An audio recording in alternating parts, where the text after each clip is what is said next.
नमस्कार। Discover with Yashvardhan में आप सभी का स्वागत है। देश विदेश के अंक में आज हम भारत और चीन के बीच में जो तनाव चल रहा है उस पर चर्चा करेंगे। चर्चा का मुख्य विषय है कि लद्दाख की गलवान घाटी में भारत और चीन के बीच में तनाव क्यों पैदा हुआ और इस घटना की टाइमिंग यही क्यों रही। भारतीय पक्ष की प्रतिक्रिया इस घटना के प्रति क्या रही है और दुनिया के बाकी देशों, भारत के पड़ोसी एशियाई देशों और पश्चिमी मुल्कों की इस घटना के प्रति क्या प्रतिक्रिया रही है। गलवान घाटी में जो तनाव की स्थिति है 15 जून 2020 को अपने चरम पर पहुंच गई और आपस की मुठभेड़ में भारत और चीन के सैनिकों के बीच में जो मुठभेड़ हुई उसमें भारत के 20 सैनिक शहीद हो गए हैं और लगभग 70 सैनिक हमारे घायल हुए हैं। और यहाँ ध्यान देने वाली बात यह है कि 15 तारीख की रात को ही भारत के 10 सैनिकों को भी चीन ने बंधक बना लिया था, जिन्हें कि बाद में सरकारों के द्वारा आपस में बातचीत करके 18 जून 2020 को रिहा किया गया। आखिर इस तनाव का कारण क्या है? गलवान वैली में ये घटनाएं हुई क्यों हैं? विवाद की जड़ है सीमा विवाद, और ये सीमा विवाद भी इतिहास की देन है। स्वतंत्रता के पूर्व भारत पर अंग्रेज़ों का शासन था। तब भारत या अंग्रेज़ों के पूर्वी साम्राज्य में आज का पाकिस्तान, अफ़गानिस्तान का कुछ हिस्सा, बांग्लादेश, बर्मा इत्यादि शामिल थे। इसके अलावा नेपाल, तिब्बत, भूटान, सिक्किम ये सभी देशी राज्य या रियासतें अंग्रेज़ों के संरक्षण में थे। चीन हालांकि सीधे सीधे तो अंग्रेज़ों का गुलाम नहीं था, लेकिन वह अंग्रेज़ों का उपनिवेश था। 1949 में जब चीन में कम्युनिस्ट पार्टी की सरकार की स्थापना होती है तो उसने उस प्राचीन चीन जो कि पुराने समय में तिब्बत से लेके म्यांमार पूरे इलाके पर अपना दबदबा रखता था, उस पूरे इलाके को हासिल करने के लिए उसने कोशिशें जारी की। और उसी कोशिशों का परिणाम है कि उसने तिब्बत पर कब्जा कर लिया। परिणाम स्वरूप अंग्रेज़ों के साथ जो मैकमोहन रेखा जो अंतर्राष्ट्रीय सीमा मानी गई थी उसको उसने मानने से इनकार कर दिया और समय समय पर संघर्ष होने शुरू हो गए।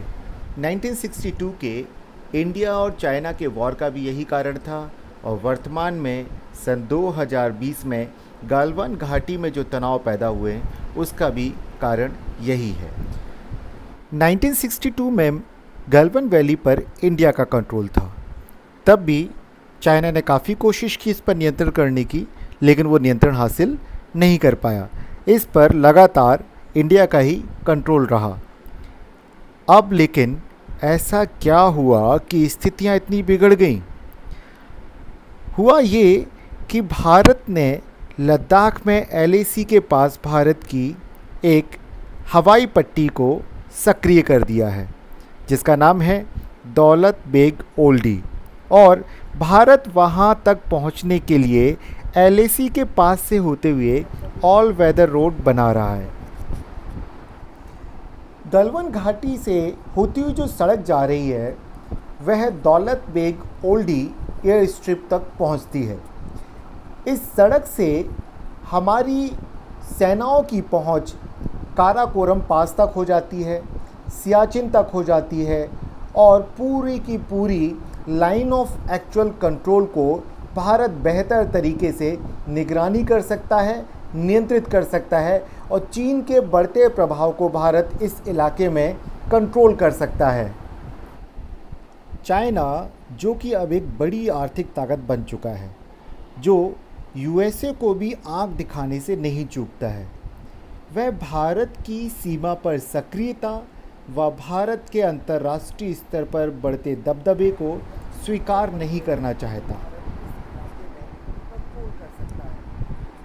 भारत की इस इलाके में जो सामरिक तैयारियां चल रही हैं, सीमा पर सड़कों का निर्माण चल रहा है, हवाई पट्टी को सक्रिय किया जा रहा है, इन सभी तैयारियों को चीन अपने लिए खतरे के तौर पर देखता है और भारत की तैयारियों से डरकर चीन कोशिश कर रहा है भारत को डराने की कि शायद भारत, जो कि अभी कोरोना संकट के दौर में है, भारत की अर्थव्यवस्था भी अभी रिसेशन में है, शायद भारत एक युद्ध का खतरे को देखते हुए चीन के सामने समर्पण कर दे और वह सीमा के क्षेत्र में, एलएसी के क्षेत्र में अपनी जो सामरिक तैयारियां हैं, सड़कों के जाल का निर्माण है, उसे वो रोक दे।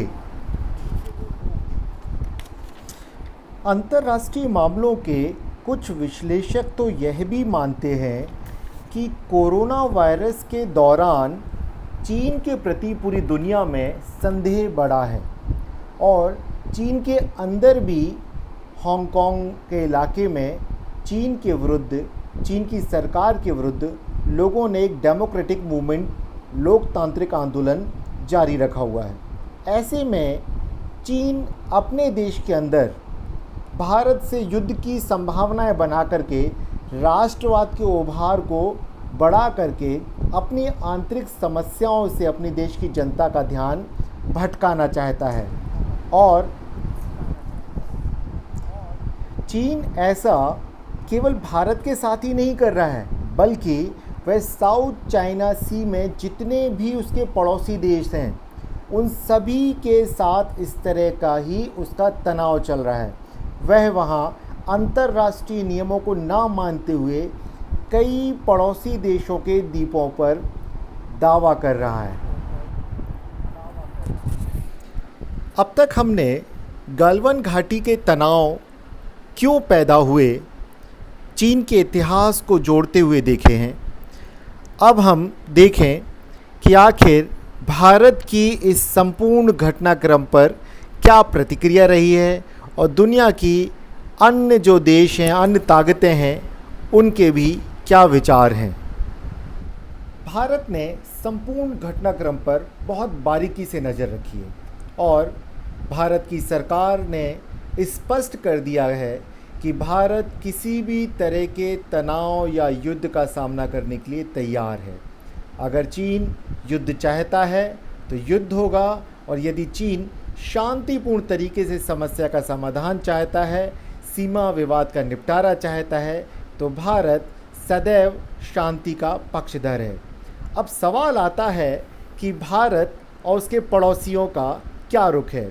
तो चीन ने अपनी चालों को चलते हुए भारत के पड़ोसियों को अपने पक्ष में करना शुरू कर दिया है। नेपाल उसके साथ जुड़ चुका है, पाकिस्तान काफ़ी पहले से उसके साथ जुड़ा हुआ है, और बांग्लादेश को भी वह बड़ी वित्तीय मदद करके अपने पाले में करने की कोशिश कर रहा है। लेकिन वहीं दुनिया की जो बड़ी ताकतें हैं, जैसे अमेरिका ने चीन की इस संपूर्ण कार्रवाई को उकसावे वाली शैतानी कार्रवाई कहा है और उसका कहना है कि वह दोनों देशों के सीमा विवाद को हल करने के लिए कोशिश कर सकता है। इतिहास इस बात का गवाह है कि युद्ध कभी भी किसी समस्या का स्थायी समाधान नहीं है। तो ज़रूरत यहाँ भी इस बात की है कि भारत और चीन अपनी समस्या के समाधान के लिए शांतिपूर्ण तरीके अपनाएं, ना कि एक दूसरे को प्रवोक करके युद्ध की संभावनाएं पैदा करें, क्योंकि दोनों ही देश न्यूक्लियर पावर हैं और ऐसे में अगर कोई भी युद्ध छिड़ता है तो वो न्यूक्लियर वेपन्स के इस्तेमाल तक जाएगा, और यह युद्ध सिर्फ और सिर्फ भारत और चीन तक सीमित नहीं रहेगा, बल्कि दुनिया की और ताकतों को भी इसमें शामिल होना पड़ेगा।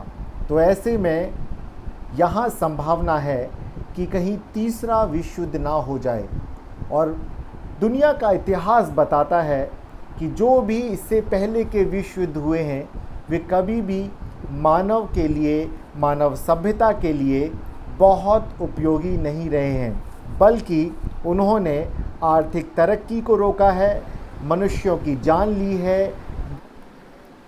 इतिहास से सबक लेते हुए भारत और चीन के लिए भी यही उचित होगा कि वे दोनों ही तनाव को घटाने का प्रयास करें। युद्ध विकल्प नहीं है और यूनाइटेड नेशन सिक्योरिटी काउंसिल को भी आगे बढ़ कर के तनाव को कम करने में, दोनों देशों को सहमत करने में अपनी भूमिका निभानी चाहिए। क्योंकि अगर न्यूक्लियर वेपन्स का इस्तेमाल होता है, युद्ध होता है, तो मनुष्य फिर से आदिम समय में पहुंच जाएगा। इसी आशा और उम्मीद के साथ हम अपने कार्यक्रम को समाप्त करते हैं कि भारत और चीन अपनी समस्या का सद्भावपूर्ण समाधान निकाल लेंगे।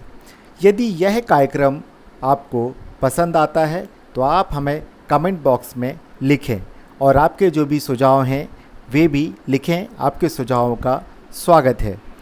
आप हमारे कार्यक्रम को अगर पसंद करते हैं तो कृपया आप इसे लाइक करें, हमारे चैनल को सब्सक्राइब करें और अपने दोस्तों में और परिवार के साथ इसे शेयर करें।